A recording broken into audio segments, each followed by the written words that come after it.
नमस्ते स्टूडेंट्स। आज हम श्री औरोबिंदो की एक बहुत ही गहरी और खूबसूरत कविता द फ्लाइट ऑफ द पैराक्लीट को समझेंगे। तो चलिए इस आध्यात्मिक उड़ान में शामिल होते हैं। इस पूरे सफर में हम सबसे पहले कवि और कविता का परिचय लेंगे, फिर कविता की लाइन बाय लाइन यात्रा करेंगे और हाँ, अंत में इसके मूल संदेश को भी समझेंगे। चलिए शुरू करते हैं। देखिए, किसी भी कविता की गहराई में उतरने से पहले ये जानना जरूरी है कि इसके लेखक आखिर हैं कौन। तो इसके कवि हैं श्री औरोबिंदो। वो एक महान दार्शनिक और योगी थे जिनकी कविताएं अक्सर चेतना यानी कॉन्शियसनेस और ईश्वर की खोज के बारे में होती हैं। उनकी हर रचना आप मान लीजिए एक आध्यात्मिक अनुभव है और ये कविता उनकी इसी अद्भुत खोज का एक बेहतरीन उदाहरण है। तो ठीक है, अब कविता शुरू करते हैं। आइए देखते हैं कि ये आध्यात्मिक यात्रा आखिर शुरू कैसे होती है। कविता की शुरुआत ही एक अनोखी कल्पना से होती है। यहाँ कवि कहते हैं कि उनका विचार यानी उनका थॉट एक आर्च एंजल, एक देवदूत की तरह उड़ गया है। गौर कीजिए, ये कोई साधारण सोच नहीं है, बल्कि यह एक ऐसी चेतना है जो ईश्वर के अनंत विस्तार में सेल्फ लॉस्ट यानी खुद को भुलाकर उसमें खो गई। तो ये विचार अब कहाँ जा रहा है? आइए देखते हैं कि इसकी ये यात्रा किन किन स्तरों से होकर गुजरती है। यहाँ देखिए, ये यात्रा दो स्तरों को पार कर रही है। पहला है सीज ऑफ लाइफ, यानी हमारे जीवन के जो अनुभव हैं और जो भावनाएं हैं उन सब से ऊपर, और दूसरा मिस्टिक माइंड, यानी हमारे मन का वो हिस्सा जो रहस्यमयी और आध्यात्मिक है। तो ये यात्रा के पहले दो पड़ाव हैं जहां चेतना सांसारिक अनुभवों से ऊपर उठ रही। लेकिन एक सवाल उठता है, इस यात्रा में इस विचार को आगे कौन ले जा रहा है? अगली पंक्तियों में इसका जवाब छिपा है।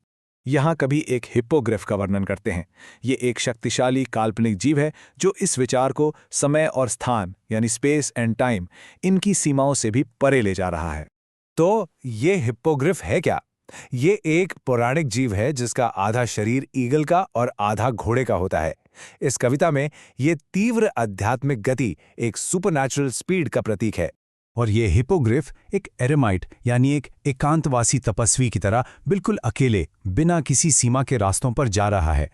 और जैसे जैसे ये ऊपर उठता है उसके नीचे दुनिया की गहराइयां यानी वर्ल्ड अबिस सब पीछे छूट जाती हैं। एरेमाइट का अर्थ होता है सन्यासी या तपस्वी। इस शब्द से ये साफ हो जाता है कि ये एक ऐसी आध्यात्मिक खोज है जो पूरी तरह से एकांत और ध्यान केंद्रित है। जरा सोचकर देखिए, ये यात्रा अब ऐसी ऊंचाइयों पर पहुंच चुकी है जहां सुपर्नल सीइंग यानी दिव्य दृष्टि है और पॉजलेस ब्लिस यानी निरंतर कभी न रुकने वाले आनंद के सागर हैं। और ये आनंद उस आत्मा को अपनी ओर खींच रहा है। अब ये यात्रा अपने अंतिम और सबसे चुनौतीपूर्ण चरण में है जहां वो अपने अंतिम लक्ष्य के बिल्कुल करीब पहुंचने वाली है। कवि का विचार अब उस बियॉन्ड यानी परंपार के उन राज को जानने के लिए आतुर है जो अब तक अनजान है। वो ऐसी शांत जगहों से गुजर रहा है जहां शक्ति और आनंद के अलावा कुछ भी नहीं है। और तभी एक आश्चर्यजनक मोड़ आता है। अचानक पैराक्लीट, वो हिपोग्रिफ, वो मार्गदर्शक, एक गीत गाते हुए धीरे से गायब हो जाता है। पैराक्लीट का अर्थ है सहायक या मार्गदर्शक, जैसे कि होली स्पिरिट।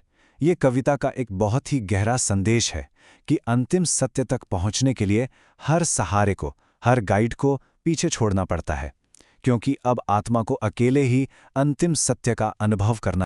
तो जब मार्गदर्शक चला गया तो पीछे क्या बचा? यहीं पर कविता अपने चरम पर पहुंचती है और हमें इस यात्रा का अंतिम परिणाम मिलता है।